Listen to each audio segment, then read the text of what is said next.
livro Sobre a Origem das Espécies por Meio da Seleção Natural foi publicado por Charles Darwin em 1859, mas grande parte das observações que inspiraram a teoria foram realizadas 20 anos antes, quando o inglês navegou pelo mundo a bordo do navio HMS Beagle. Gilberto Lacerda, professor da Faculdade de Educação da Universidade de Brasília, coordena a equipe que refez os caminhos percorridos por Darwin e ele está aqui para conversar conosco. Olá, Gilberto. Olá. Muito obrigada por vir aqui ao Cidadania. Prazer, tudo meu. Conta pra gente, então, que o Darwin ele fez essa viagem, depois ele fez o Diário do Beagle, né? E vocês formaram um grupo também chamado Beagle, mas que é o Bando de Investigadores, Isso, né? Tem uma sigla. Nós quisemos identificar um número para o grupo que corresponde, enfim, que fizesse uma espécie de metáfora, né? uma metáfora do Diário do Beagle, porque nós fizemos mais ou menos a mesma coisa. Nós refizemos os caminhos de Darwin em busca do seu percurso intelectual e geográfico para elaborar a teoria das espécies, e na medida em que nós fazíamos isso, nós também fazíamos um diário, né? O nosso diário ele é repleto de fotos, de imagens, de entrevistas. Percorremos o legado de Darwin por onde ele esteve. E o nome do grupo é o Bando de Investigadores. Bando de Investigadores com ousadia, Beagle e garra. Garra e ousadia. Garra e ousadia, é isso mesmo. E aí ficou o Beagle. E aí vocês fizeram também o Diário do Beagle, Fizemos, né? o Diário do Beagle. O Diário do Beagle, na verdade, o nosso projeto ele tem 3 produtos. Um dos produtos é o Diário do Beagle, que é um portal na internet que reconta os bastidores da nossa viagem. Esse é um dos produtos. O outro produto é um segundo portal que apresenta um livro didático, um livro interativo, um livro digital, que é o terceiro produto.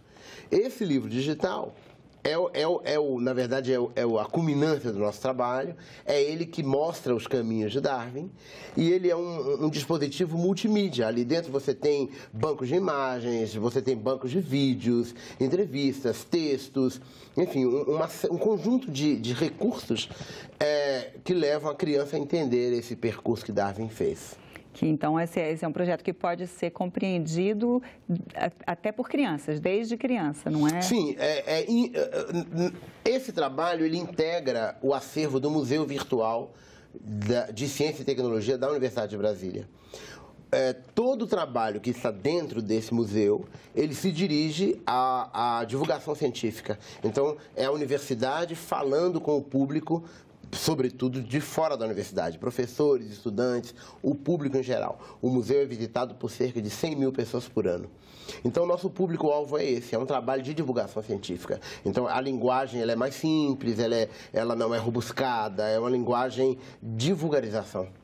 Para ser acessível por todo mundo, e quem quiser ver pode entrar no site, né? Que é o darwin.museuvirtual.unb.br. Exatamente. Né? Exatamente. E aí a gente tem aqui, então, um mapinha, a gente podia ver, que mostra o caminho, a viagem de Darwin. E vocês refizeram...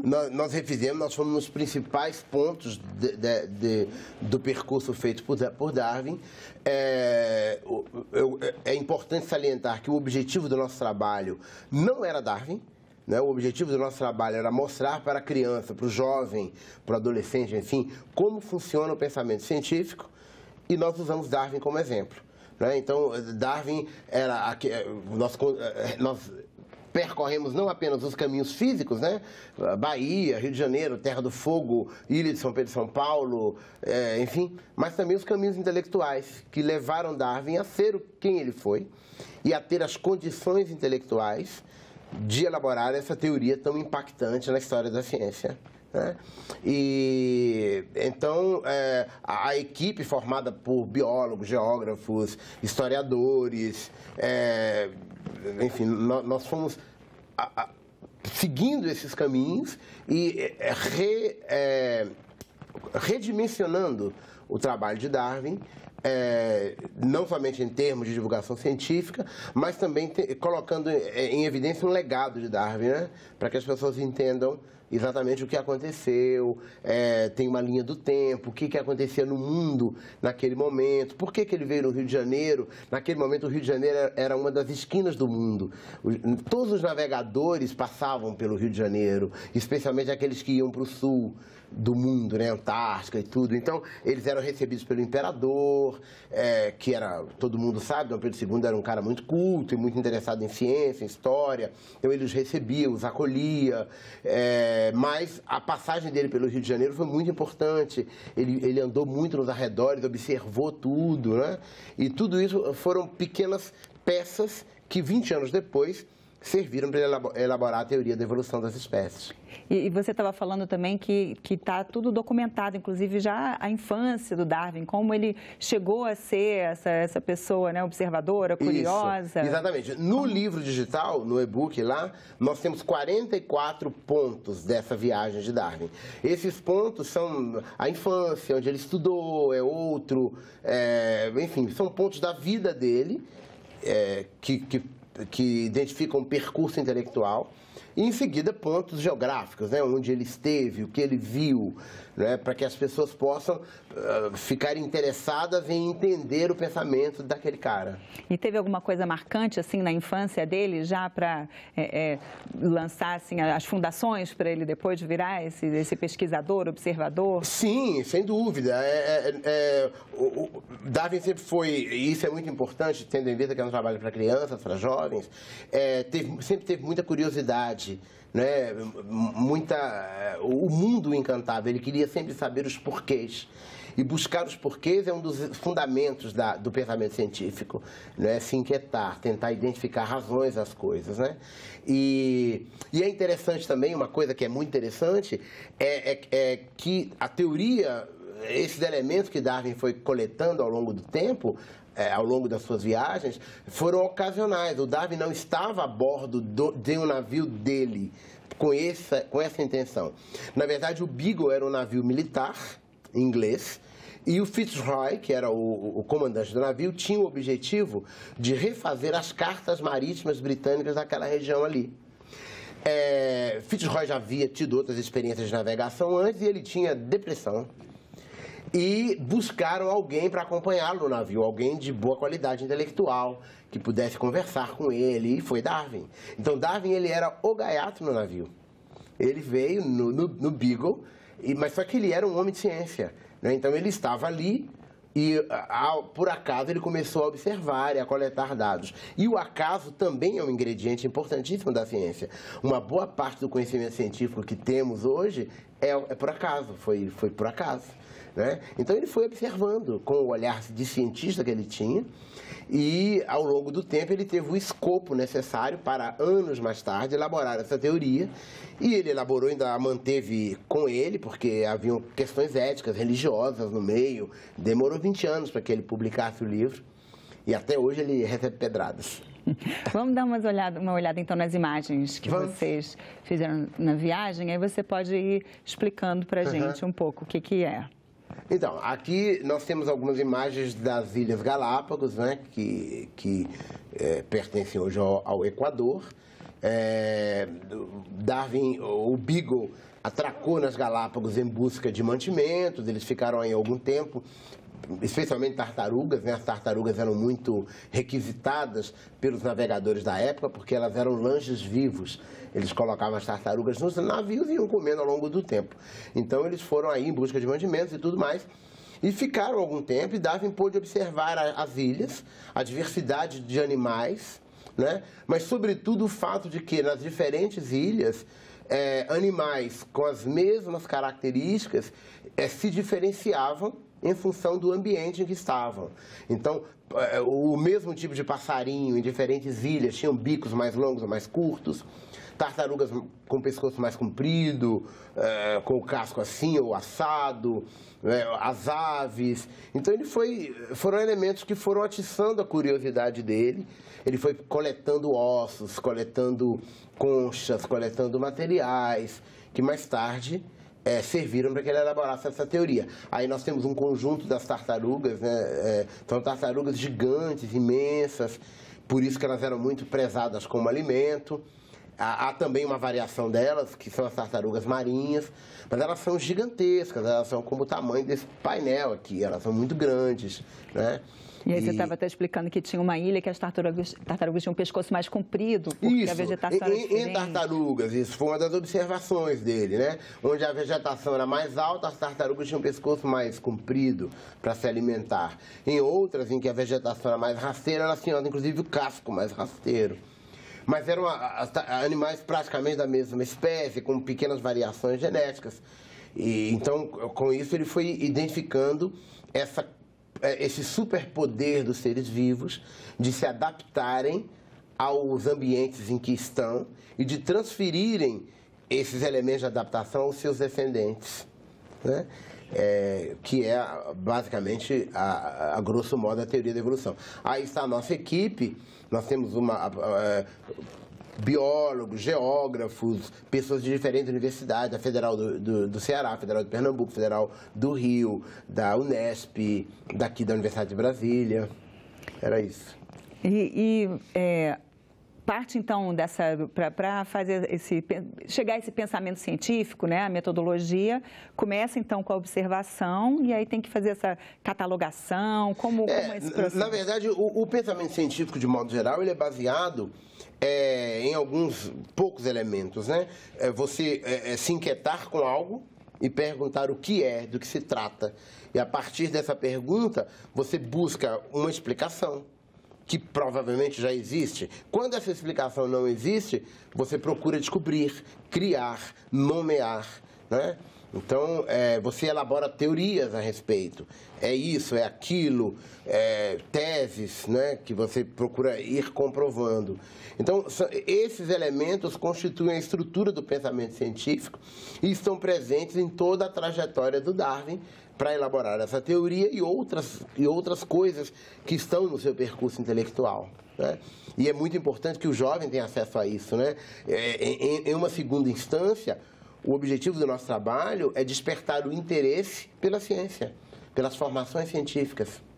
E como é que foi o processo dele, então? Depois que ele fez essa viagem, aí no Beagle ele voltou para a Inglaterra, ele publicou, primeiramente, já logo o diário, exato. Né? Contando da viagem. Isso, ele tinha os seus diários, as suas anotações, que foram imediatamente publicadas.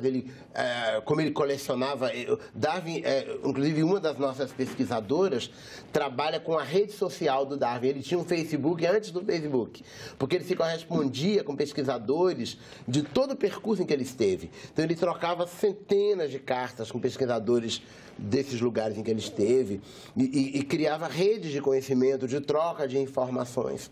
E isso, que também é um outro ingrediente da ciência, né? Você dar a mão a outros cientistas, a outros pesquisadores, para você ir elaborando novas teorias.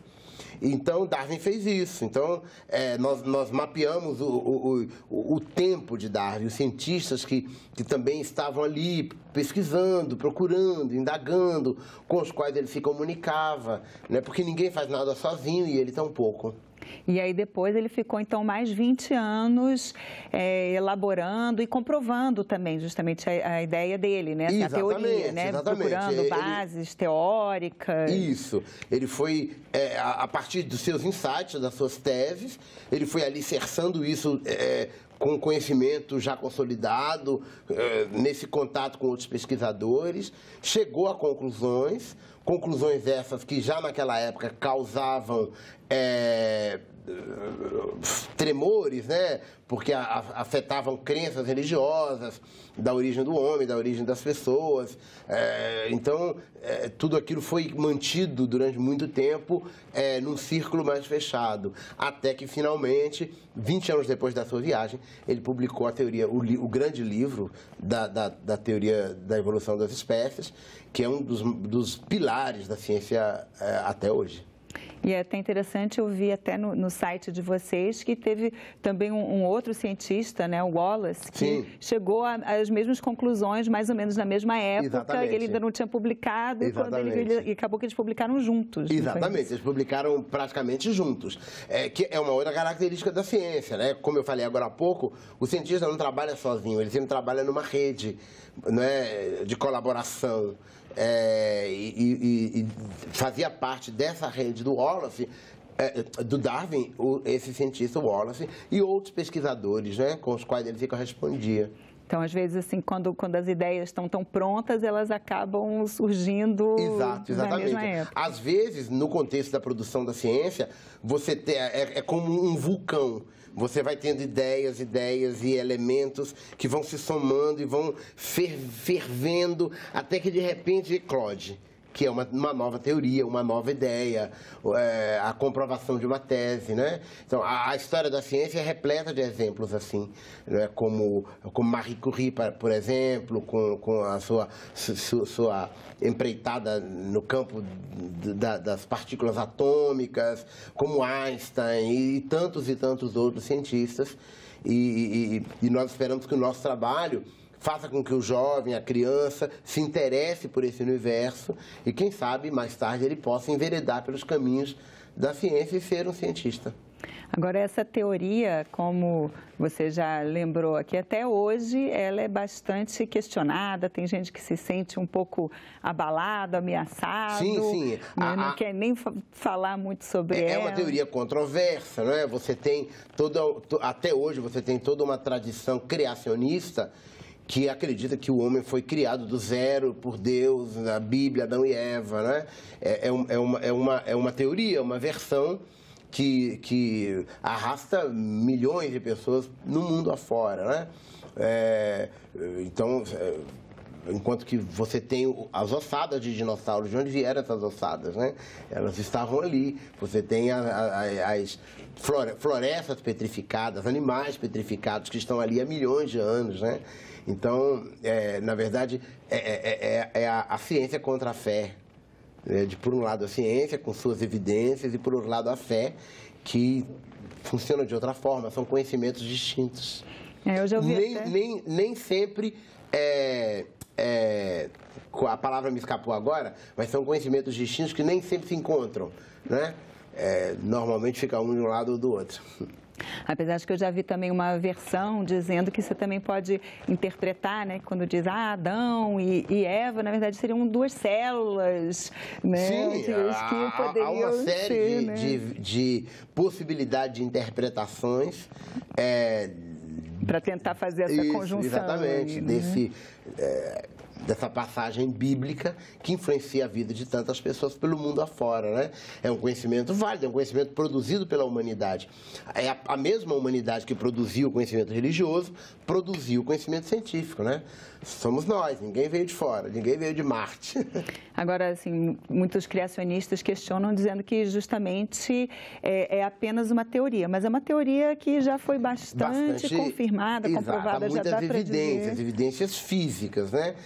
Não só evidências vivas, como, por exemplo, as tartarugas nas Ilhas Galápagos, né? É a mesma tartaruga que imigrou do continente para as ilhas. Lá ela se acomodou em ilhas diferentes e, ao longo de milhares de anos, se desenvolveu de maneira diferente. Então, você tem provas vivas que existem, você vai lá e vê as tartarugas, e você tem provas do passado, né?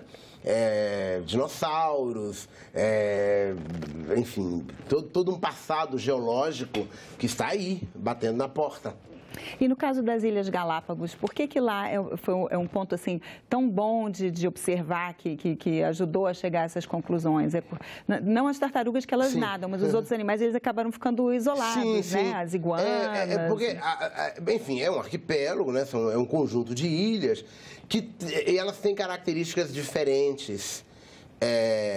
Digamos assim, a grosso modo. Então, os mesmos animais que encontram pousada a longo prazo, que se acomodam, que permanecem em diferentes ilhas, eles desenvolvem uma interação com o meio ambiente que os acolheu e essa interação os modifica. O meio ambiente nos modifica.